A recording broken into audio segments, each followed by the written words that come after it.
নমস্কার বন্ধুরা, কেমন আছেন সবাই? আমি রাত্রি জীবনের চালচিত্রতে আপনাদের সবাইকে স্বাগত। আজকে আমি আপনাদের বানিয়ে দেখাবো স্ট্রিট স্টাইল মোগলাই। তবে আমি বানাবো মিনি মোগলাই, মানে ছোট ছোট সাইজের মোগলাই। তো চলুন দেখি। প্রথমেই আমি 1 কেজি ময়দা নিয়ে নিয়েছি, তাতে পরিমাণ মতো নুন দিয়ে দিলাম। এরপর বেশ খানিকটা সাদা তেল ময়াম দেবো। যখন ময়দাটা এরকম ডাব ডাব করা যাবে তখন বুঝতে পারবো যে ময়ামটা ভালো মতো দেওয়া হয়েছে। এরপর অল্প অল্প জল দিয়ে ময়দাটাকে খুব ভালো মতো মেখে নেবো।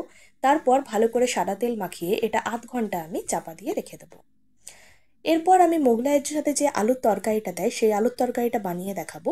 তার জন্য আমি 5টা মাঝারি সাইজের আলুকে সেদ্ধ করে রেখেছি আগে থেকে।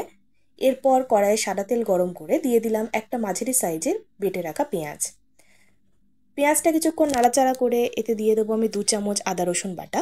আর দিয়ে দিলাম একটা ছোট সাইজের টমেটো কুচি। পেঁয়াজ, আদা, রসুন আর টমেটোটা একটু কম আঁচে ভাজা ভাজা করে নেবো। একটু লাল লাল হয়ে এলে তাতে অল্প জল দিয়ে দিলাম, যাতে মশলাটা পুড়ে না যায়। এরপর একে একে দিয়ে দেবো হলুদ গুঁড়ো, ধনে গুঁড়ো, জিরে গুঁড়ো আর কাশ্মীরি লঙ্কা গুঁড়ো। অল্প অল্প জল দিয়ে মশলাটা কষাবো। যখন তেল ছেড়ে আসবে তখন এতে আমি দিয়ে দেবো সেদ্ধ করে রাখা আলুটা। দিয়ে দেবো পরিমাণ মতো নুন, 1 চামচ চিনি আর হাফ চামচ মিট মশলা। এই মিট মশলাটা কিন্তু আপনারা অবশ্যই ব্যবহার করে দেখবেন, এতে কিন্তু তরকারির স্বাদটা সম্পূর্ণ অন্যরকম হয়। 2টো কাঁচা লঙ্কা দিয়ে আলুর সঙ্গে মশলাটাকে কম আঁচে 3 থেকে 4 মিনিট আমি খুব ভালো মতো কষাবো। কষানো হয়ে গেলে দিয়ে দিলাম আধ গ্লাস জল।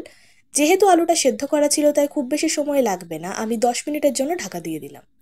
10 মিনিট পরে আমি আপনাদের দেখাচ্ছি, দেখুন তেল ছেড়ে এসছে, মোটামুটি আমার তরকারি রেডি হয়ে গেছে।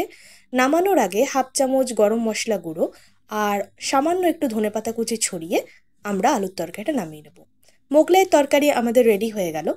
এরপর আমরা মোগলাইয়ের ভেতরের যে স্টাফিংটা হয় সেইটা বানাবো। তার জন্য আমি আবারও কড়াইয়ে সাদা তেল গরম করে নিলাম। একটা বড় সাইজের পেঁয়াজ বাটা দিয়ে দিলাম। পেঁয়াজটা একটু ভাজা ভাজা হলে দিয়ে দিলাম 1.5 চামচ মতো আদা রসুন বাটা। লাল লাল হয়ে এলে এর মধ্যে আমি দিয়ে দিলাম 2টো লঙ্কা কুচি। ভালো করে একবার মিশিয়ে নিয়ে এতে কিছু গুঁড়ো মশলা দিয়ে দেবো ধনে গুঁড়ো, জিরে গুঁড়ো, হলুদ গুঁড়ো, লাল লঙ্কার গুঁড়ো। অল্প অল্প জল দিয়ে মশলাটা কষাতে হবে। এরপর এখানে আমি একটা খুব ইম্পর্টেন্ট ইনগ্রিডিয়েন্টস দেব, যেটা দিলে মেন স্টাফিংটা একদম দোকানের মতো হবে, সেটা হলো ব্রেড ক্রাম্বস। তার আগে আমি পরিমাণ মতো নুন আর অল্প একটু গরম মশলা গুঁড়ো দিয়ে দিলাম। মশলাটা থেকে তেল ছেড়ে এলে মোটামুটি আমি বড় বাটির 2 বাটি ব্রেড ক্রাম্বস দিয়ে দিলাম। খুব ভালো করে কম আঁচে সময় নিয়ে পেঁয়াজ, আদা, রসুন বাটা মশলাটার সঙ্গে ব্রেড ক্রাম্বসটাকে কোট করতে হবে। ভালো মতো কোটিং হয়ে গেলে আমাদের মোটামুটি স্টাফিংটা রেডি হয়ে গেল, মানে ব্রেড ক্রাম্বসের স্টাফিংটা রেডি হয়ে গেল। এরপর আমি একটা বলে ডিম ফাটিয়ে নিলাম। আমি এখানে 6টা মতো ডিম ফাটিয়ে নিয়েছি। তারপর পরিমাণ মতো নুন দিয়ে খুব ভালো করে ডিমটা আমি ফেটিয়ে নেব। এরপর ব্রেড ক্রাম্বসের যে পুরটা আমরা রেডি করে রেখেছিলাম সেইটার সঙ্গে ডিমটাকে খুব ভালো করে কোটিং করে মেশাতে হবে। এই কোটিংটা কিন্তু একদম খুব পাতলা হবে না, পাতলা হলে মোগলাইটা ভাজার সময় পুরটা সাইড থেকে বেরিয়ে যাবে, একটু আঠা আঠা হবে।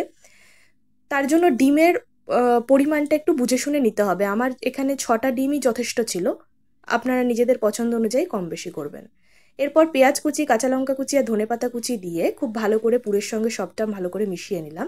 এরপর ময়দা থেকে আমরা নেচি কেটে যতটা সম্ভব পাতলা বেলা যায় ততটা সম্ভব পাতলা বেলবো। যত পাতলা বেলা হবে তত ভালো করে পরোটাটা ভাজা যাবে।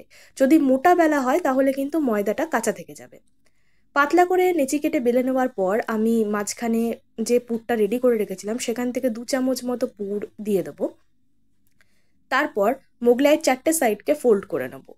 যদি ময়দা মাখাটা মানে ময়দায় ময়াম দেওয়াটা ঠিকঠাক হয় তাহলে ফোল্ড করার সময় কোনো জলের প্রয়োজন হবে না, সুন্দরভাবে ফোল্ড মানে আটকে যাবে মুখটা। যদি কোনো কারণে দেখেন যে মুখটা খুলে যাচ্ছে তখন সামান্য জল আঙুলে নিয়ে 4টে সাইড এরকমভাবে মুড়িয়ে দেবেন। এরপর কড়াইয়ে আমি সাদা তেল গরম করব। এটা কিন্তু ডিপ ফ্রাই হবে না, শ্যালো ফ্রাই হবে, তাই খুব বেশি তেলের দরকার নেই। এরপর যে দিকটা মুড়িয়েছি সেই দিকটা কড়াইয়ের দিকে দেব। এই ভাজাটা টাইম নিয়ে করতে হবে, না হলে ভেতরটা কাঁচা থেকে যাবে। কম আঁচে চেপে চেপে খুব ভালো করে মোগলাইটা ভাজতে হবে। তৈরি হয়ে গেল মিনি মোগলাই। অবশ্যই কিন্তু আপনারা বানিয়ে দেখবেন কেমন লাগলো আর আমাকে কমেন্ট করে জানাবেন। ভালো থাকবেন সকলে, দেখা হচ্ছে পরের ভিডিওতে।